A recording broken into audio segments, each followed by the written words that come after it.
से पहले भारत में बहुत से प्रतिभाशाली व्यक्तित्व हुए हैं जिनकी प्रतिभा का लोहा पूरी दुनिया ने माना है। इस सूची में एक बड़ा नाम है श्रीनिवास अयंगर रामानुजन का। भारत का एक महान गणितज्ञ जिसने अपने प्रेमियों और सिद्धांतों से पूरी दुनिया को चौंका दिया था। 100 साल बाद भी उनकी दी गई कई गणितीय प्रमेय सुलझाई नहीं जा सकी और तो कई का उपयोग बड़ी खोजों में भी हुआ।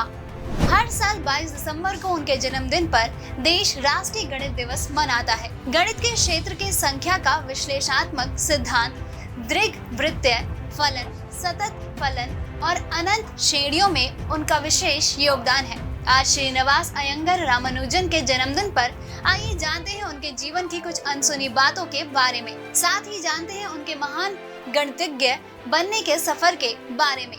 नमस्कार, स्वागत है आपका प्रभात प्रकाशन के हमारे YouTube चैनल पे। अगर आप हमारे चैनल पर पहली बार आए हैं तो हमारे चैनल को लाइक और सब्सक्राइब करना ना भूलें। तो चलिए शुरुआत करते हैं हम आज की यह वीडियो। श्रीनिवास अयंगर रामानुजन का जन्म 22 दिसंबर 1887 को चेन्नई के दक्षिण पश्चिम में स्थित इरोड नाम के छोटे से गांव के तमिल ब्राह्मण अयंगर परिवार में हुआ था। रामानुजन का मन केवल गणित और संख्याओं में ही लगता था और बाकी के विषय पर ध्यान न देने के चलते वे परीक्षा में नाकाम ही रहा करते थे। लेकिन वे गणित में बहुत ही असामान्य रूप से प्रतिभाशाली थे और अपने से वरिष्ठ कक्षा के दोस्तों की समस्याएं सुलझा लेते थे।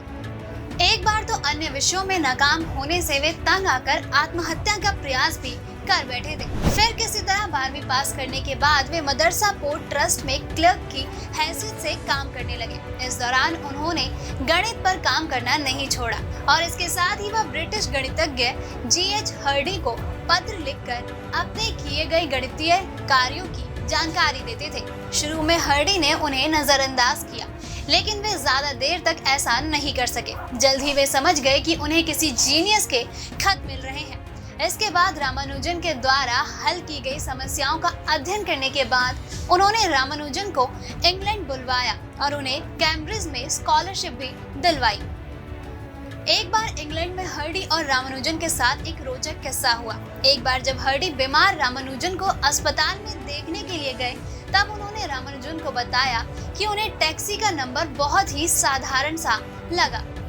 इस पर रामानुजन ने हर्डी से वह संख्या पूछी। तब हर्डी ने उन्हें बताया 1729 संख्या नंबर, जिस पर रामानुजन ने बताया कि 1729 वास्तव में एक बहुत ही रोचक संख्या है। यह वह सबसे छोटी संख्या है जिसे दो घनों के योग में दो तरह से व्यक्त किया जा सकता है। यह 1 और 12 के घनों का भी योग है और 9 और 10 के घनों का भी योग है। इसके बाद से इस तरह की संख्याओं को रामानुजन संख्या के रूप में जाना जाता था। इसी प्रकार 4104, 30,312, 20,683 और 40,033 भी ऐसी ही संख्याओं के उदाहरण हैं जिन्हें किन्हीं दो घनों के योग के दो युग्मों में प्रदर्शित किया जा सकता है।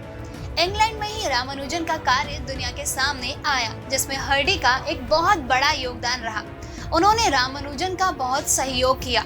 यहाँ उन्होंने रामानुजन के 20 से भी ज्यादा शोध पत्र प्रकाशित कराए। इंग्लैंड में ही उन्हें स्नातक की डिग्री हासिल हुई और उसके बाद रॉयल सोसाइटी ऑफ लंदन की दुर्लभ सदस्यता भी, जिसे सबसे कम उम्र में सदस्यता पाने वाले रामानुजन पहले भारतीय थे। इसके बाद उन्हें ट्रिनिटी कॉलेज की फेलोशिप भी मिली। लेकिन इंग्लैंड का मौसम रामानुजन को रास नहीं आया। यहाँ की ठंड की वजह से उनकी सेहत लगातार गिरती रही, जिसके कारण अंततः उन्हें इंग्लैंड छोड़ने का फैसला करना पड़ा, क्योंकि सेहत के प्रति लापरवाही और ठंड के कारण उन्हें टीबी हो गई थी।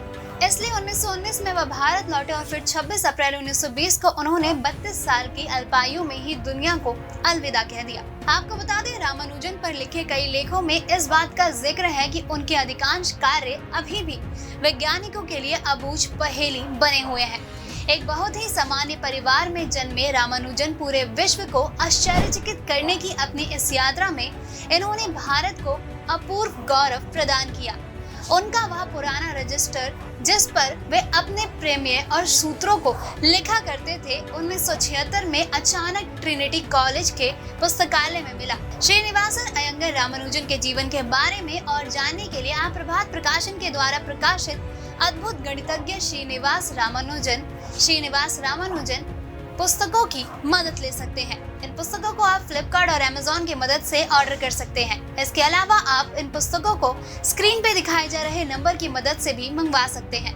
दोस्तों, अगर आपको हमारा ये वीडियो पसंद आया हो तो इसे अपने दोस्तों के साथ भी जरूर शेयर करें, और अगर आपके पास हमारे लिए कोई भी सवाल है तो उसे कमेंट में लिख के हमें जरूर बताएं। जल्द ही आपसे फिर मुलाकात होगी एक नई वीडियो पे एक नए टॉपिक के साथ।